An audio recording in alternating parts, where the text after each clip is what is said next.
My address never changes. The only time it changes is if there's an outage for any real long length of time. Like the last time my IP address changed was when I had no power for 5 days last October. And then when I powered everything back up, I had a new IP address, which is no big deal. Anything I need to change, it's pretty straightforward. Now, I can see in a commercial environment, you know, you have a lot of connections from the outside world, possibly, and things like that. You don't want to have to be calling up people or running around changing IP addresses. But yeah, it very rarely changes. I think in the 9 years I've been here, it's only changed twice. So I've had a total of 3 different IP addresses. Yeah. Yep, I've had, I think when I got this in, I've had the same IP addresses. I have a really long time. It might be 20, I can't remember, but it's quite a long time. You know, when we finally got high speed, which was probably, I gotta think when that happened. I should know. I'd say about maybe 18 years ago, something like that. Yeah, I'm trying to remember when the high speed came into, you know, the house down there in New York. It was quite. And of course, when I came up here, it was, you know, that was only 9 years ago. And of course, they had high speed. They have, well, you know what? I don't have availability of FiOS here. Not that I would probably sign up for FiOS, but it's not available in my area.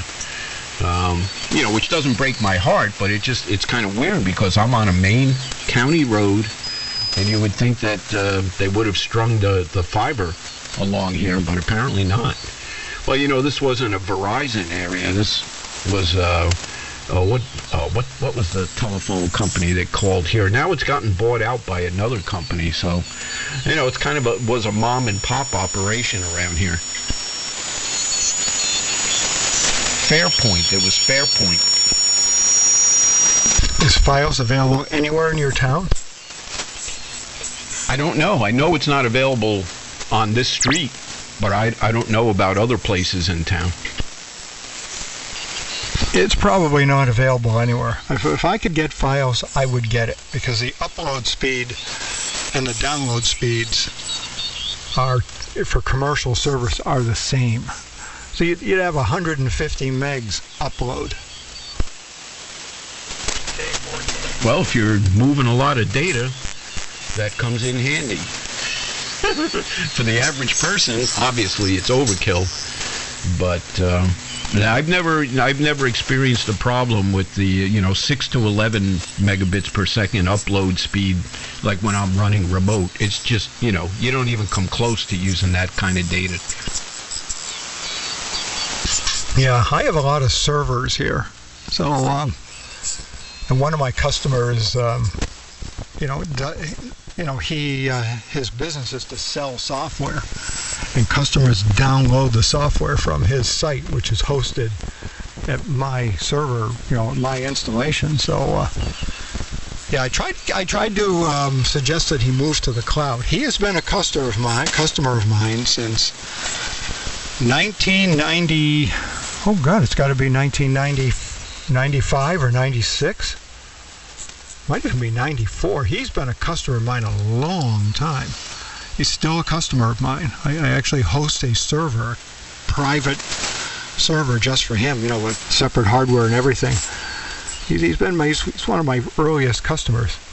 And, about 3 months ago, he, said, hey, I'd like you to build me a new server and blah, blah, blah. And I said, have you considered hosting this in the cloud? It's probably actually going to be less money. And you'll have, I don't know if it'll be any faster, but it'll certainly be less of a problem. So he looked into it and, and came back and said, nope, I'd rather go with, with what we've been doing for the past, 20 plus years. It's been working, so that's what we're doing. KC3JVE. Hello, Kerry. Is that going back to 95? Is that when you were your own internet service provider? Yes, yep, when I started Business Internet Central. He was one of my customers. Very good. Go ahead, Carrie. I'm back. I didn't find the buzz. It's still here, but I just poured a glass of wine and, you know, it makes the sound duller. Good evening, Steve. Well, good evening, Carrie. It's been a long time. So this is WA1QIX. I heard through the grapevine that you and Ken are going to come up here for a Fall Near Fest. Yep, we're crashing Bill's party.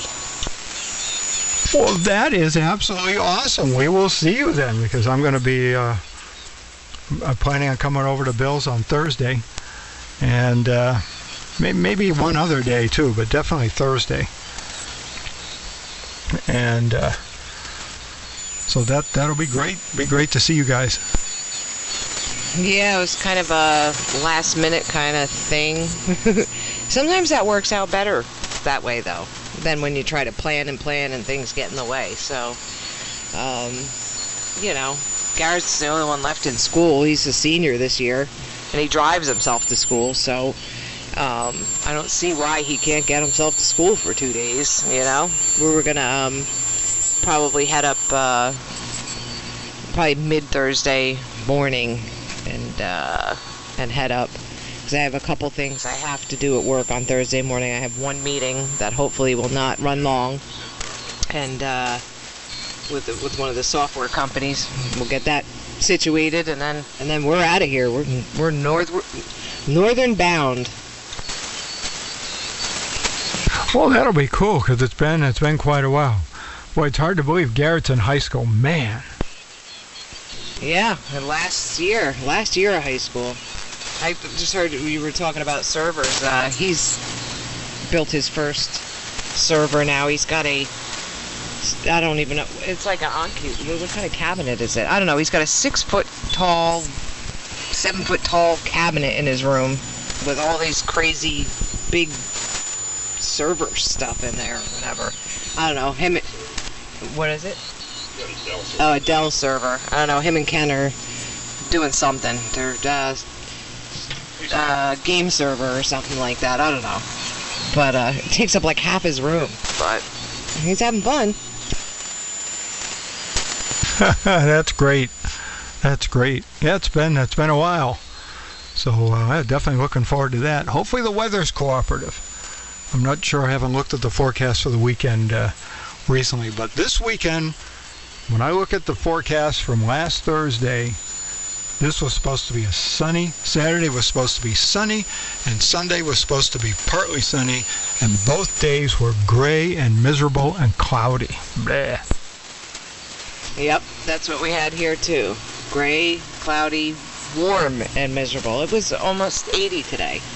And like humid, the humidity, we are so sick and tired of humidity. Oh, I will be so glad to go up there. At least there will be no humidity. You know what the humidity is right now? It's 90 some odd percent. It's almost 100% humidity. It's been incredibly humid for like weeks. Yeah, we turned our air conditioning, our central air off yesterday. We had to turn it back on today. Miles from the ocean. I know you boss. We turned our central air off yesterday. We had to turn it back on today. Yeah, it's supposed to get warm midweek also. But Carrie, I think I got Bob Double with me. It was so humid here today that we had fog. The fog rolled in off the ocean. And I'm 10 miles from the ocean. That's a lot of rolling. Yeah, it was 78 degrees in the house here today, and humid is all on. I said, turn the air back on. So we opened up all the vents, turned it back on again. Man. Oh, well, there goes escaping humidity. And here I was, well, at least it's cooler. It's got to be a little bit cooler up there. It wasn't 80 degrees up there today, was it, Bill? Oh, no, the high temperature here today was 69. 82 here today. Well, that's a little better anyway. Yeah, this was, I'm imagining it was probably the same for you guys, but the humidity here this season was just unbelievable. My electric bill last month was over $500. And that was with keeping the air conditioning at 74, but it just was constantly running. And that poor, what is the thing that takes all the humidity out of the air? The air handler? The air handler, that hose just pouring stuff out of the house. I think our bill was like 160, the highest this summer. We got one of those Train central airs. That thing is really, really efficient, and it, so it's and of course, Wallingford has its own electric company, so we get pretty cheap rates here. Yeah, you have cheap electricity. Your thing is probably no more efficient than anybody else's, but your electricity is half the price. Oh yeah, it's. We've been here 25 years. We lost power twice. Once was for like 10 minutes, and the second time was like 15 minutes, and that's it in 25 years. So I don't even have to have a generator here. Yeah, our electric bill last month was $365. Oh man. Yeah, ours was 5 something, and I mean we have the hot tub too, and the welder, the air compressor outside, and funny, we'll like this one, Steve. We had a guy that was coming around town and selling solar, trying to sell everybody solar panels or whatever. So he walked up to our house. Boy, was that a big mistake for this poor kid. I felt bad for him. He was talking to me for a couple minutes, and then I went inside and got Ken.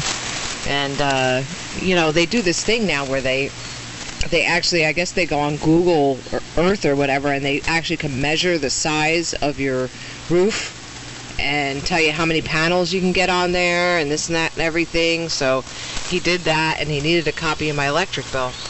So I bring him out the copy of the electric bill, and he's sitting there and he's doing calculations and this and that and everything. And in the meantime, Ken's haggling him about the type of solar panels they are, and he looked them up online and saw that they were only 20% efficient or something like that. And he's giving this poor guy the runaround. Well, turned out in the end that we use, I guess the average household uses 9,000 kilowatts a year or whatever. Well, we use like 16 or 17,000. There wasn't even enough room on our roof to put enough solar panels covering the entire roof. We still wouldn't save money. He's like, there's nothing I can do for you.